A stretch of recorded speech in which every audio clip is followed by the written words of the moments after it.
Welcome back to the Marvel Movie Minute, a daily podcast in which we dig in deep to analyze the films of the Marvel Cinematic Universe 1 minute at a time. I'm Andy Nelson from thenextreel.com. And I'm Pete Wright, still from The Next Reel. And we're looking at Jon Favreau's 2008 film Iron Man. And closing out the week with us is Joe and Andrew Darowski. Hey, guys. Hello. We made it to Friday. Woo-hoo. You have made it. We are here looking at Minute 105 right in the scary basement here.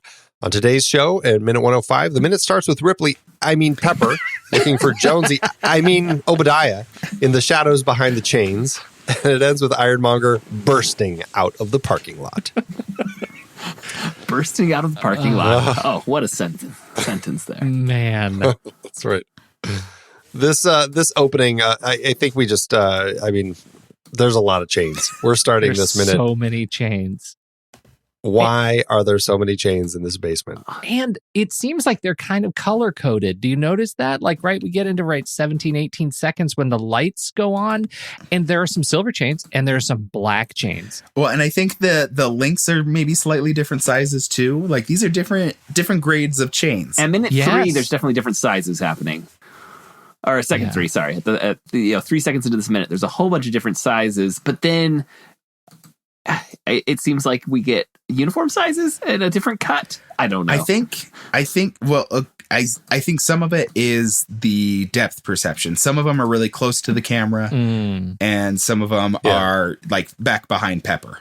And so that looks like a necklace chain, but it's probably a full-on chain. She's walked into a bamboo forest of chains. It's what it is. This is it a is, chain curtain. Right. Yes. This is like Crouching Tiger, Hidden Dragon. All she needs is a sword, and she could be jumping around on all these chains. There's Swaying so many chains. God, my kingdom for a little Ang Lee in this scene. This is also, I find troublesome because, we talked yesterday about where Ironmonger went when he pulled himself off of the wires. And what we now learn is that he was quite literally hiding in a crouched position like a child. He put on this massive machine of war, this cocoon around which he could wreak havoc and destruction, and he hid like a child in the corner. Why in the corner? Wait. Why it's worse. did he do that? He hid in the noisiest part possible to try and slip into Behind the chains. the chain forest. The best place to hide would have been in the pool, obviously. But apparently there's no way to get into it. Or he could have stayed wherever he was. And just held still. Right. Yeah, yes. Just turn on the lights. Boo. Because also apparently he can close his eyes. He's got his eyes closed until Pepper gets close. He does. They open up. Because she can't see me if I don't see her.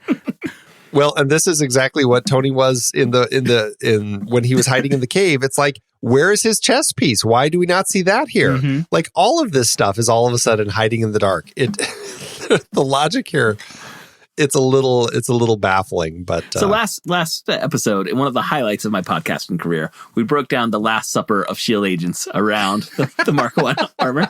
Just imagine that exact same scene, but they're around the Ironmonger armor because they don't know anyone's in it. They're just standing there around there. Right. And when they bow their heads, it comes alive. Yeah. That is a story told with drama and efficiency. Yeah, they look down at the crotch and then boom. and then it lights up. Okay. I don't want to know what's lighting up now. So next, Pepper has some incredible reflexes, and she pivots and runs. In heels. And a pencil skirt. And the agents who are not, and they're running, she's in high heels on a grate, right? When she goes up the stairs. That's not good. And then we have, we have to live with the regret of knowing their names. This is that moment. Yes, we've got the 3 agents. They come around the corner. Yeah. We see 3 agents. We know Daryl and Agent Coulson. They jumped off from this shot. It would be screen left. They jumped over the barrier and are kind of walking off in the distance somewhere. Now, who we have here, we've got Paul in the front, we've got David in the back, and we've got Keith over there on I the... thought that was Daryl on the right. Because Daryl's down with Coulson. Okay. That's who we have here. Paul, Keith, and David. Paul is so smug. Like the look on his face. Well, he's it's so because smug, he knows like, he's going to build an ironmonger in his backyard. He saw the schematics. This is my weekend. This is my weekend project. Well, and obviously, I mean, he must just be casually holding his gun at the ready anyway, because I mean, he just turns and starts shooting. Like he doesn't have to wait for anything. Over Pepper's head. Right. Like he like crossing fire lane. That's dangerous. David is the one who gets taken out first. He's the one who steps forward and just gets smacked across the wall, the room into the wall.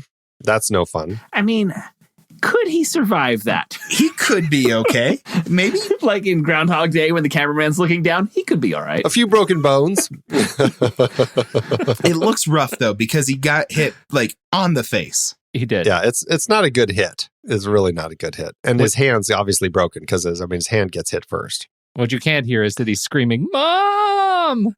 Oh, that's the call he never made. He had just called her. She's on the cell phone. Right. Right. You'll never believe where I am.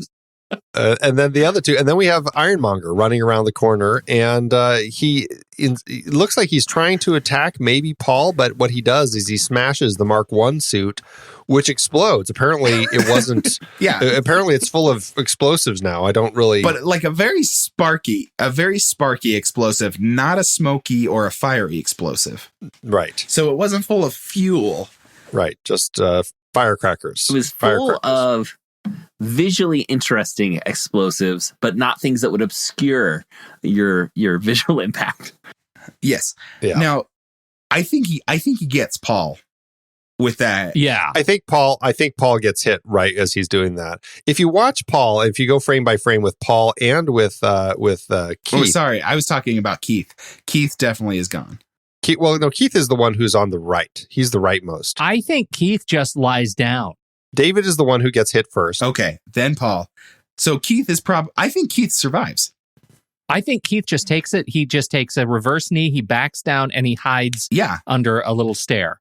In my headcanon, he's okay. He jumps off to the right because there's no attack.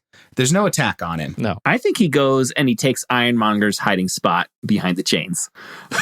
He just backs down that hallway. He's not going to think to look where he's just come from. What we've uncovered here is that Keith is a coward. And that is going to be an interesting spin-off series. But he's alive.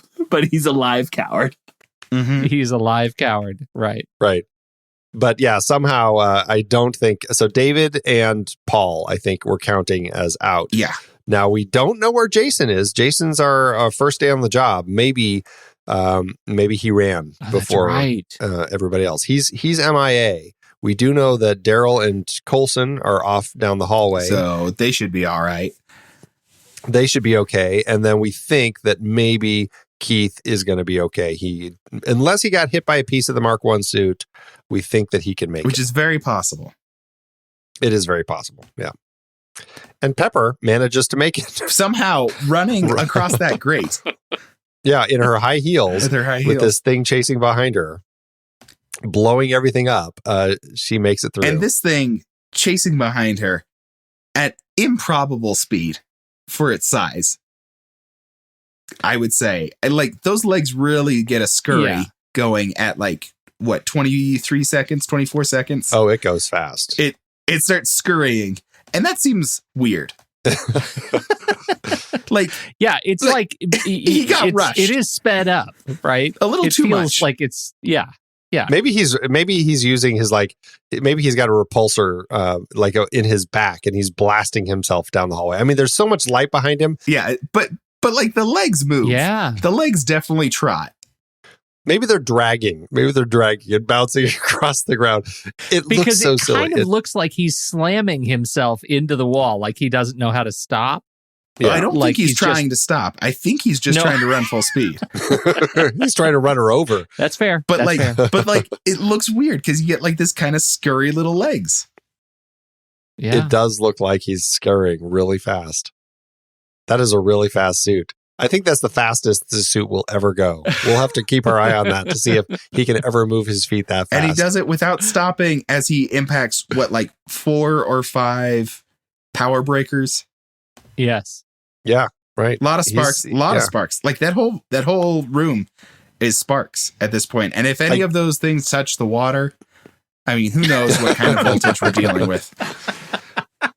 Well, you think, okay, so everything is sparking and blowing up in there. He's in a metal suit. Huh. What could go wrong? There's still a couple shield agents around. Yeah. I got distracted while you guys were analyzing the scurry, which, well done.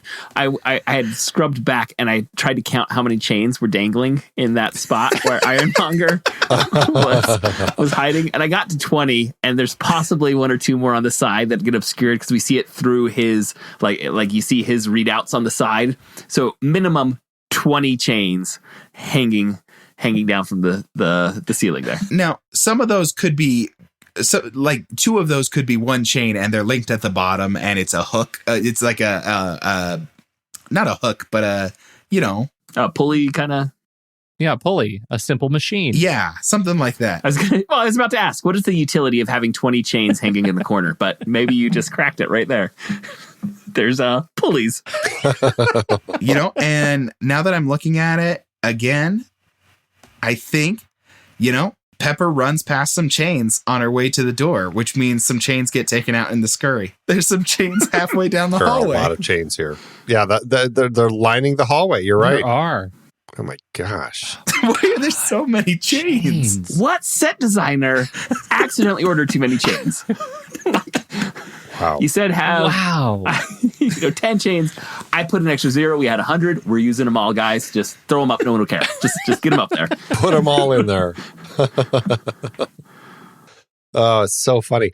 Before we go any farther, though, I do want to jump back to that shot when we see the point of view shot from Obadiah as Ironmonger looking at Pepper through the chains. This is the first time we get to see his HUD, which is great. We've talked about Iron Man's HUD in the past, and now we have Ironmonger's. And I just had this to read. This is something that Kent Secchi had said. Kent was involved in this project. He was the visualization and HUD effects supervisor at Pixel Liberation Front. He said, with the Ironmonger HUD, there was a third iteration of sorts. Obadiah Stane's version would represent the most basic HUD, a military-grade one without any of the UI bells and whistles that Tony would have designed. This was reflected in its most basic one-dimensional space, the intentionally unimaginative choice of ochre as its primary typeface. The monochromatic red color is evocative of its intended military usage. We thought of it this way: Obadiah probably stole Tony's underlying tech for the HUD, maybe the operating system, but not the UI that ran it. Once again, reflecting the different characters of Tony Stark and Obadiah Stane. Tony really was the master inventor who would, of course, create an elegant UI to drive the operating system of the HUD. Obadiah would not have the time, patience, or skill to create that UI and would settle for the most basic version. So, plus red equals bad guy. This is a universal truth, right? Always. Yep. Yes. So that's a little bit about this HUD, which it's nice. It's getting to see it targeting Pepper. You get kind of the altimeter over on the right. Mm-hmm. So it still has some of the basic stuff we've seen before. But yes, I think it does look a lot more rudimentary and militaristic. And brooding and hulking. And it's exactly what we need that machine to be. And it also, though, I mean, it's like that first, I'm stuck on the speedy hop down the hall. It's too fast, right? Like it is not enough of a counter in our first meeting of it. It's not enough of a counter to Tony, because Tony's is the one that's the live, quick. It could make it through that door. Yeah, it could literally walk through the door. Right. Yeah, exactly. Even the Mark I suit could have. Right. Yeah, but again, I think it fits with Obadiah, bigger, better, stronger, badder, and all that sort of stuff. We're saying that, but has Tony's Iron Man armor really shown a propensity to use doors?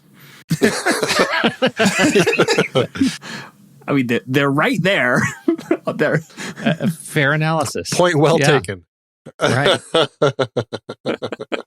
Now, we've mentioned it again, but I'm going to ask it one more time.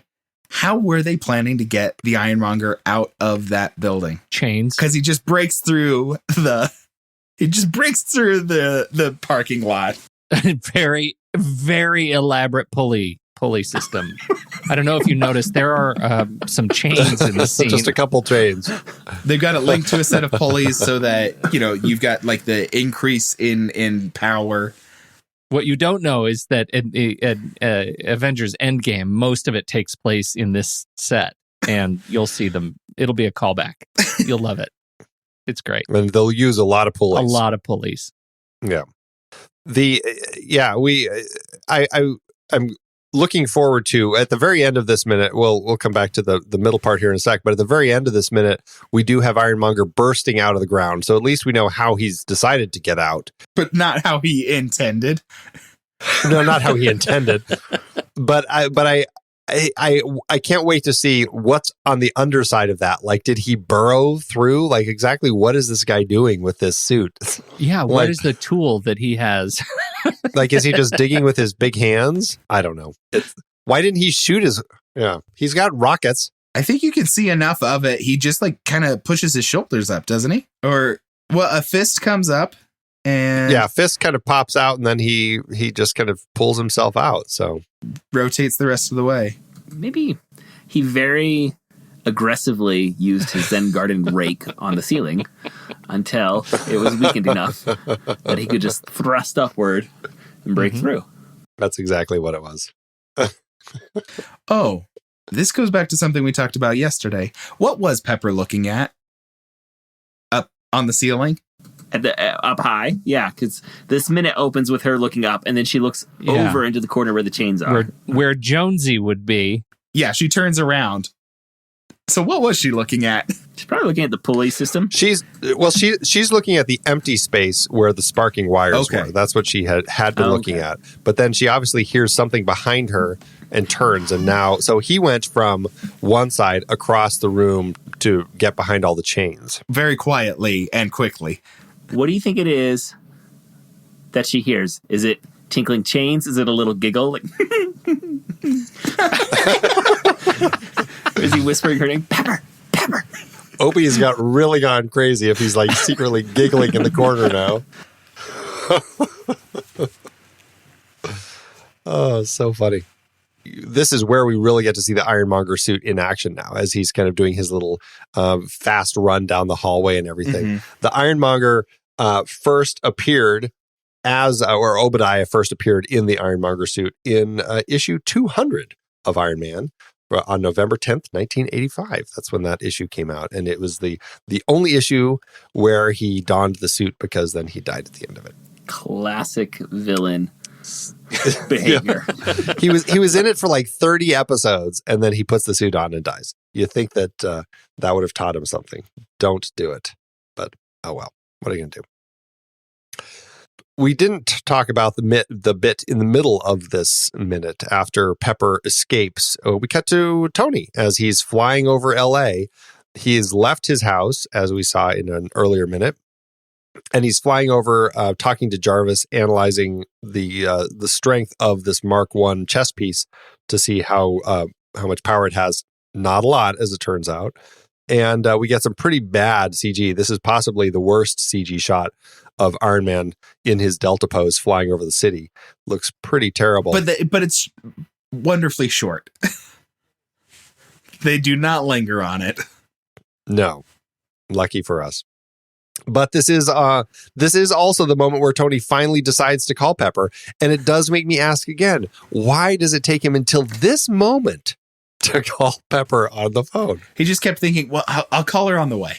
I'll call her when I'm on the way. See, and the way the tension had been built in the previous minutes with their 2 minutes wandering through the underground lair, it could have undercut it, but also you could have gotten a good jump out of her phone ringing. Like her and the audience jumping when her phone rings. Right. And it's Tony saying, Pepper. That would have been perfect.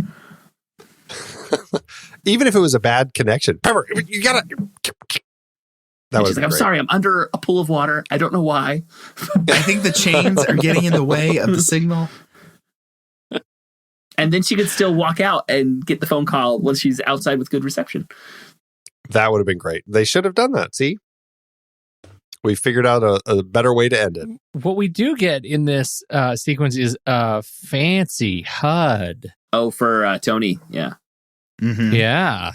Yeah, we're getting a nice shot of his Mark III. This is not just red. No, that's very not red. It's very much the Mark III redesign that he did after his Mark II. So he's upped his game as well, and it's pretty sweet. We talked about in when we were first looking at the HUD how they always have an alpha.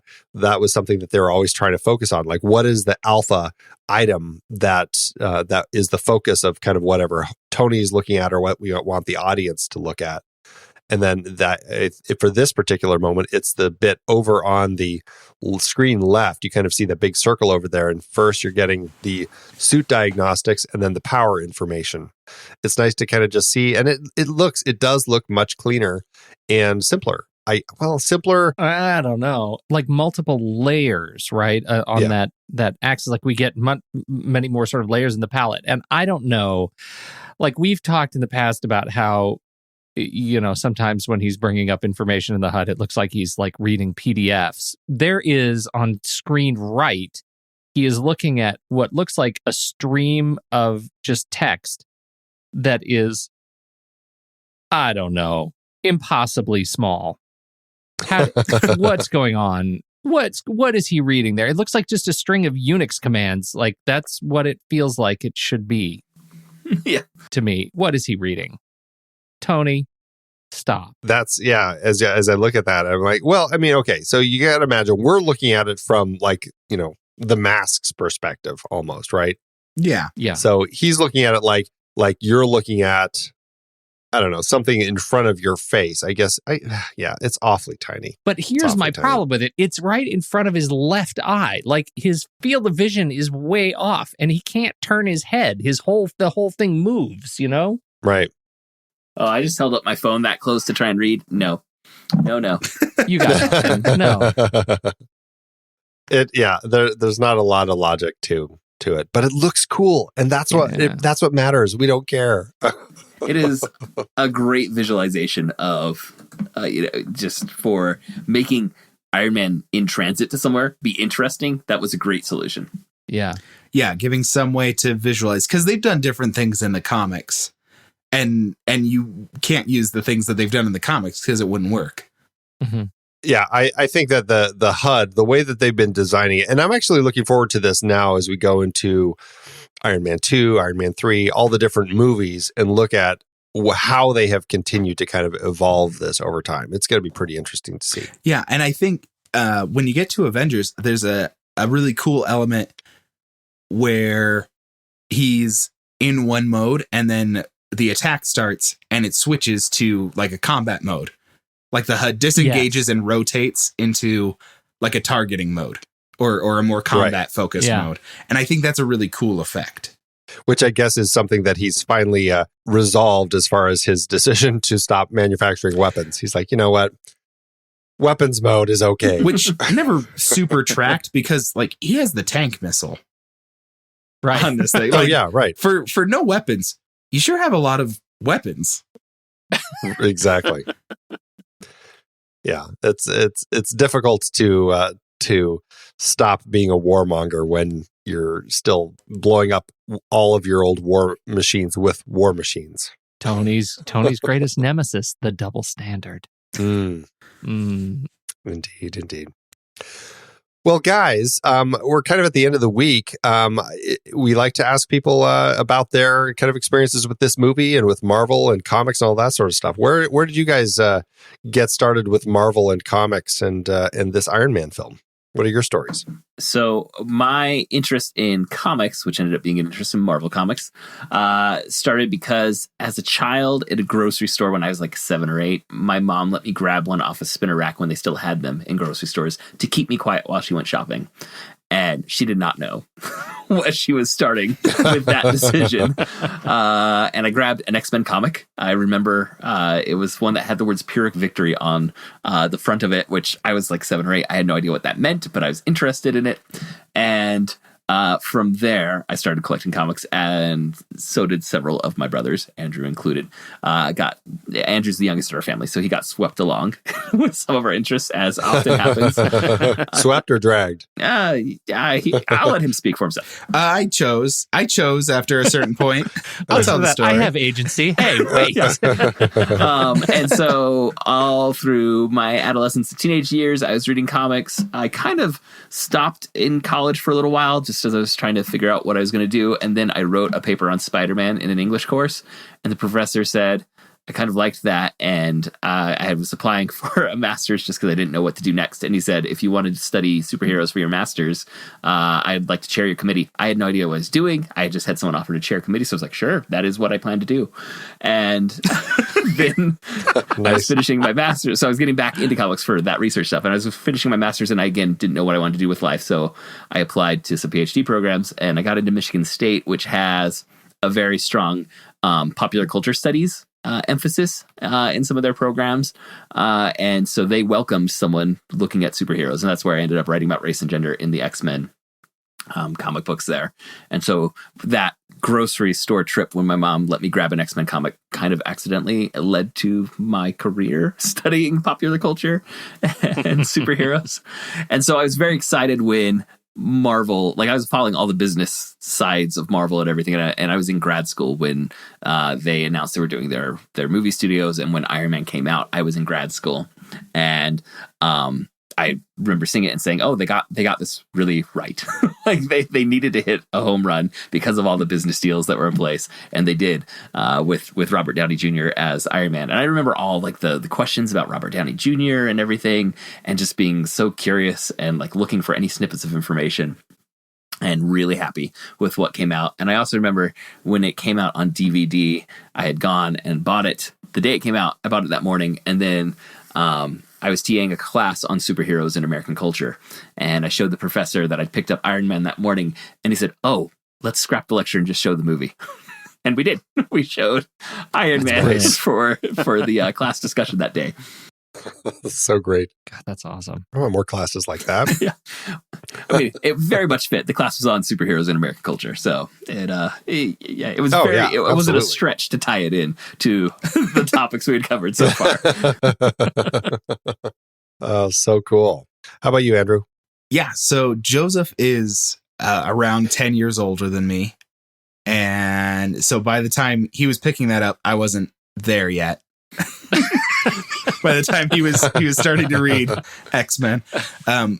But when I was around, Saturday morning cartoons were my first introduction to everything. The X-Men cartoon, and then the occasional and short-lived Iron Man cartoon. I remember some of because the armor stuff was cool.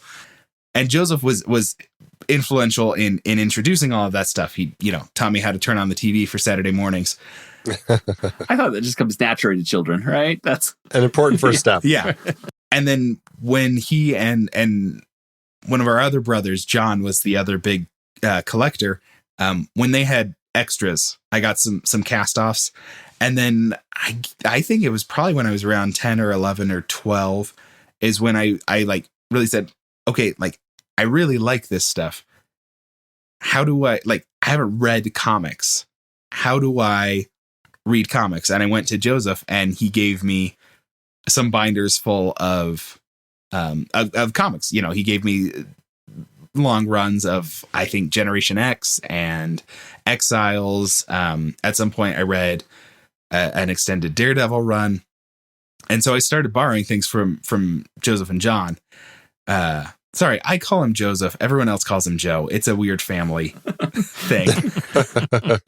And so that's when I started really getting into comics. And at like 14 or 15, when I started having, a mild discretionary income, I started buying things at Borders.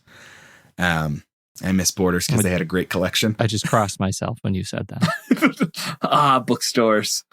That was they the had day. such a good comic book collection, and so I bought a lot of my initial collections at Borders, and then started getting into the comic book shop. And so I was just finishing up high school when Iron Man came out, and it was it was the big deal is what everyone wanted to talk about and what was going to happen. And I was really into reading stuff on the websites and following in the footsteps of Joseph and John. I was writing all my English papers on comic books. Nice. And so that's kind of where I was. I don't remember, specifically like going to see it or who I was with or anything like that. But I remember it being like good, like notably good. And being different from the Spider-Man and the X-Men. We had a foundation of comic book and superhero movies to go on and to say, it's like, oh, this one's really good. And Iron Man did not really have a lot of traction beforehand, Yeah, right. And knowing that it went well with all my friends, I was like, hey, this is like really going to be something. And that was energizing and exciting to see that prospect. I think what something that's really interesting about what Andrew's saying is like, yes, we had obviously Superman films going back decades and Batman films going back decades. And in the early 2000s, you had Spider-Man and X-Men. So there were like the language of superhero films was being established. But I think Iron Man, and now this may be hindsight bias where we're looking back and seeing it, but I think even in the moment you felt this was a paradigm shift for how these kinds of summer blockbusters were going to be done, how the superhero blockbuster was going to be. And some of that may be hindsight bias, but I think I remember feeling that then that, oh, this is even, something more than what came before. Yeah, it was the same year as The Dark Knight, right? Those were both 2008. Yeah. Correct. And so getting that 1-2 punch of like these two specific, really good, really well received, really high earning comic book movies and superhero movies that everyone was jazzed about. And, all of my high school friends saw both of those movies. And that was pretty different from, being in junior high and seeing Spider-Man. And that was like, it was like 50-50. Yeah, Fantastic Four, fewer friends. Yeah. And X-Men, like maybe, but when, Dark Knight and Iron Man came out, everyone saw both of those. And that was really different, especially for Iron Man, because it's one thing for everyone to see a Batman movie. Everyone knows Batman. Everyone, has the name recognition on Batman. But like Iron Man had not had a stable TV series. Iron Man did not have a lot of merch going around like Spider-Man did. So everyone going to see an Iron Man movie was like pretty cool. And then I remember reading articles that were saying things, hey, movies last year, pretty good. And by the way, Iron Man, way better than it needed to be. Yeah. Like this is a different kind of thing. Like it didn't need to be this good. Robert Downey Jr. didn't need to resonate this much for it to be a baseline successful superhero movie. But it did need to work like that for the shift that it was starting in superhero films and the Marvel films. And what a giant list of films that it has birthed. So it's exciting to see. Can you guys rank your films as far as your favorites of the films of the MCU? We're not actually ranking all 20, just giving us the top. As many as you think you can, but yeah, it's a big ask to do all 21 so far. But top 5, can you do top 5? I've done that thing online where you can like say, okay, which between these two, and it sorts it for you. You do that like 80 times, and it'll sort them. I've done that a couple different times, and I know it's come out pretty close to what I want it to be. I know the Captain America movies are all 3 near my top. I don't know if all 3 would make it in the top 5, but Winter Soldier definitely would. Okay. Black Panther is up there for me, and I think both Guardians of the Galaxy would be pretty high up there for me. I was a big fan of the Guardians comics in the early 2000s when they had their resurgence. And so those hit well for me. I'm having trouble thinking through everything now. There's a lot there. Infinity War is still pretty fresh on my mind, and so that one is a strong contender.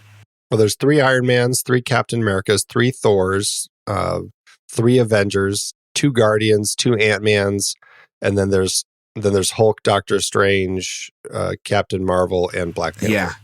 I mean, there's very few that I would actively like not want to put on. Yeah. So most of them are good and like they're all watchable. And they're all enjoyable. I just saw Captain Marvel, and I really enjoyed that. And I look forward to seeing Captain Marvel again. Yeah, I'm looking forward to seeing what she does in you Endgame. think she's going to show up? Yeah. Interesting. Interesting theory. If only there were some sort of scene in the credits that may have indicated such. Yes, in both credits. Yes, right. And the trailer. I mean, I guess it's out there. And by the time this is released, everybody knows anyway. Yeah. Yeah, I was going to say, I tend to when people ask me to rank things, I'm like, I usually just say there's top tier films or books or TV shows that are just this is pretty perfect and I don't have a whole lot of nits to pick. Then there's the good stuff. Then there's stuff that's pretty wibbly wobbly. And then there's the bad stuff at the bottom. I'd say most Marvel films are in those top 2 tiers across the board. My favorites are probably Winter Soldier, Black Panther, the first Avengers has a special place because they put it all together in a way that there wasn't great certainty that these tones were going to match that well. So I now, Joseph, yeah, real quick, you say that, but have you watched it recently? I haven't seen it for a couple years. Because in preparation for the upcoming Endgame, my wife and I have been watching several of the movies, not all of them, but we watched the first Avengers movie. Did not hold up as well as I was expecting. Well, I may need to revisit it. And Age of Ultron held up much better than I was expecting. Oh, okay. Those two switched a bit for me. Well, I mean, if only someone was going to go through and really dissect them, we could. The first Iron Man is also one of my favorites. The one that we've been talking about here. It just hits all the notes for an origin story really well. And Robert Downey Jr.'s performance as Iron Man, it's one of those performances where once you see it, it's kind of like, well, why hasn't this character been in my life this whole time? You just immediately feel like there was a void you didn't know that you needed filled that has now been filled. And I don't think those kinds of characters and performer matches happen all that often, but when it does happen, it's pretty special. So that's definitely up there. It's so hard, and I feel like for me it shifts all the time. I always feel like, oh, maybe this is higher now, and I wasn't as big a fan of the Winter Soldier initially, but now it's way up toward the top there. Iron Man's been consistently way up toward the top. That and Guardians of the Galaxy I think are way up there for me, but other than that I feel like it's always changing. Doctor Strange is way up there. I think that one is such a really interesting one, and I love the way that it ends. I mean, it's a really, really smart film. So lots of good stuff. Yeah, you guys have a fun decade ahead of you analyzing. 2 decades if we're doing one a year. Right. We're not going to be able to do it at their speed. Oh my. Yeah, this will take us into retirement. We'll be passing it off to our children at some point. So they can let them know. Well, much like the MCU itself, passing the baton. Exactly. They're passing the torch. Exactly. Well, guys, thanks so much for joining us all week. It was great chatting with you about these minutes of Iron Man. It was. Oh, so great to have you guys both on the show. Yeah, lots of good stuff. Lots of horror, lots of comedy, all over the place. Lots of Zen meditation and in underground gardens, Zen gardens. Well, and thank you guys for doing this bold undertaking.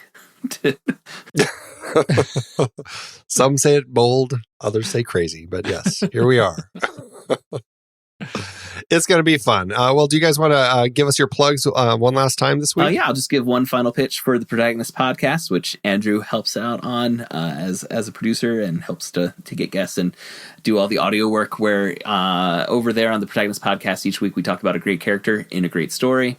And you can find that at duelinggenre.com, or just do a search in most pod-catching apps and you'll be able to find it. Also at Dueling Genre and on various podcast apps, you can find Disney Animation Minute Essentials, which is like this, a Movies by Minutes podcast that I do with my wife, and we cover Disney animated films 1 minute at a time. Fantastic. Awesome. All right, guys. Well, that's it, everybody, for today's show. Pete, thanks. Thanks for being here all week and joining us. It's just a great set of minutes. The reveals, the chains, I wouldn't have missed it. So many chains. So many chains. and so many shield agents, but now a few fewer. Well, not as many. So many fewer. Not as many. Where are they? I can't wait to find out. All right, everybody. Well, that is it for today's show. Thanks so much for tuning in. Make sure you subscribe to the show for free at marvelmovieminute.com. Join us over in our Discord chat room and follow us on Facebook, Twitter, and Instagram at The Next Reel. And if you like what we do and you want to support us and get some cool stuff, become a patron over at thenextreel.com/Patreon. Until next time, true believers.